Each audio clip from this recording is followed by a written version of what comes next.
हाँ जी बेटा, अब हम 6th and 7th question upload करती हूँ, 2 इकट्ठे, फिर 6th 7th इकट्ठे, फिर 8th एंड 9th। अब 6th एंड 7th देखिए।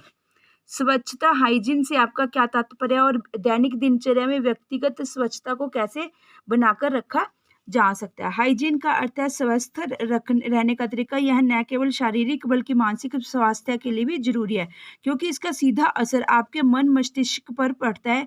इसकी अनदेखी से जहाँ तक एक और आपको शारीरिक परेशानियां हो सकती हैं, वहीं दूसरी ओर आप किसी संक्रामक बीमारी की चपेट में भी आ सकते हैं। कुछ बेसिक हाइजीन की बातों को ध्यान में रखकर आप अपने साथ साथ अपनों को भी सेहत का ख्याल रखने के लिए उनका भी ख्याल रख सकते हैं। खुद को और दूसरों को बीमारी से बचाने के लिए सबसे प्रभावी तरीकों में से एक है अच्छी व्यक्तिगत स्वच्छता। इसका मतलब है कि अपने हाथ धोना, खासकर अपने शरीर को भी। इसका मतलब यह है कि दूसरों पर खांसने छींकने के लिए सावधान रहना। बीमार होने पर आप जिन चीज़ों को छूते हैं उन्हें साफ रखना। उत्तक जिसमें से रोगाणु हो सकते हैं जैसी वस्तु को एक एक बिन में डालना और सुरक्षा जैसे दस्ताने वगैरह का उपयोग करना जब आप संक्रमण की चपेट में आने का खतरा है। व्यक्तिगत स्वच्छता जैसे कि स्नान बहुत हद तक उस संस्कृति पर निर्भर करता है जिसमें आप रहते हैं। कुछ संस्कृतियों में यह अपेक्षा की जाती है कि आप अपने शरीर को कम से कम हर दिन धोएंगे और शरीर की गंध को रोकने के लिए दुर्गंध का उपयोग करेंगे। अन्य संस्कृतियों की अलग-अलग अपेक्षाएं हैं। अच्छी व्यक्तिगत स्वच्छता आदतों में शामिल है शरीर को बार-बार धोना, हो सके तो सभी को प्रतिदिन स्नान कराना चाहिए। हालाँकि कई बार ऐसा भी हो सकता है कि जब यह संभव ना हो, उदाहरण के लिए जब लोग डेरा डाले हों या पानी की कमी हो। यदि ऐसा होता तो गीले स्पंज या कपड़ों से पूरे शरीर पर तैरने या धोने से काम चलेगा। पूरे शरीर पर फेरने से, ठीक है, या धोने से काम चलेगा। नेक्स्ट पॉइंट, दिन में कम से कम एक बार दांतों की सफाई करना चाहिए। प्रत्येक भोजन के बाद दांतों को ब्रश करना यह सुनिश्चित करने का सबसे अच्छा तरीका है कि मसूड़े की बीमारी और दांतों की सड़न से बचा जाए। नाश्ते के बाद और सोने से तुरंत पहले दांतों को साफ करना बहुत जरूरी है। सप्ताह में कम से कम एक बार साबुन या शैम्पू से बाल धोना। शौचालय जाने के बाद साबुन से हाथ धोना। खाना बनाने और खाना खाने से पहले साबुन से हाथ धोना। सामान्य दैनिक गतिविधियों के दौरान जैसे काम करना और खेलना रोग पैदा करने वाले कीटाणु हाथों और नाखूनों के नीचे लग जाते हैं। यदि भोजन बनाने या खाने से पहले कीटाणु को नहीं धोया जाता तो वे भोजन में आ सकते हैं। साफ कपड़े में बदलना। गंदे कपड़ों को दोबारा पहनने से पहले उन्हें कपड़े धोने के साबुन से धोना चाहिए। कपड़े सुखाने के लिए धूप में लटकाना। सूरज की किरणें कुछ रोग पैदा करने वाले कीटाणु को परजीवियों को मार देती हैं। अन्य लोगों से दूर हो जाना और खांसते या छींकते समय नाक और मुंह को टिश्यू या हाथ से ढकना। यदि ऐसा नहीं किया जाता तो नाक और मुंह से तरल पदार्थ युक्त कीटाणुओं की बूंदें हवा में फैल जाएंगी और अन्य लोग उन्हें सांस ले सकते हैं या बूंदें भोजन पर आ सकती है। 6th खत्म हो जी, 7th क्वेश्चन देखिए अब साथ ही साथ। व्यक्तिगत स्वच्छता की कमी के बुरे प्रभाव क्या हैं? हाइजीन की कमी के कारण जुएं।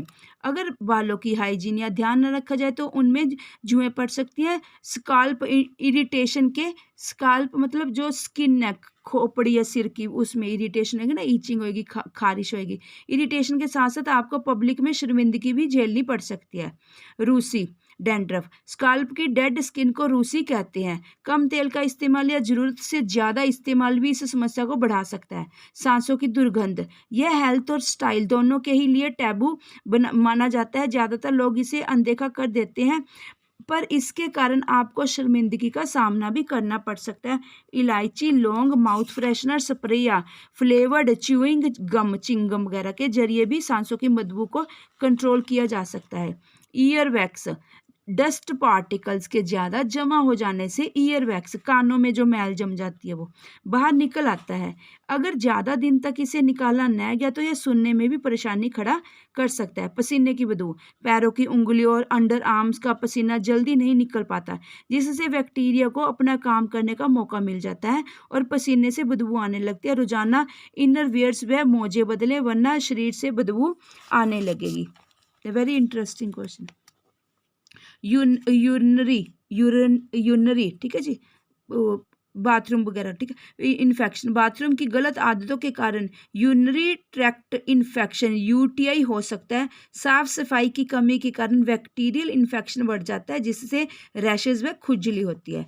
डिप्रेशन। जो लोग हाइजीन का ख्याल नहीं रखते उन पर इसका साइकोलॉजिकल प्रभाव भी पड़ता है। अक्सर वे ये डिप्रेशन के शिकार हो जाते हैं और जिसके बाद ये इसे और भी अनदेखा करते हैं और बीमार पड़ जाते हैं। हेल्थ पर प्रभाव।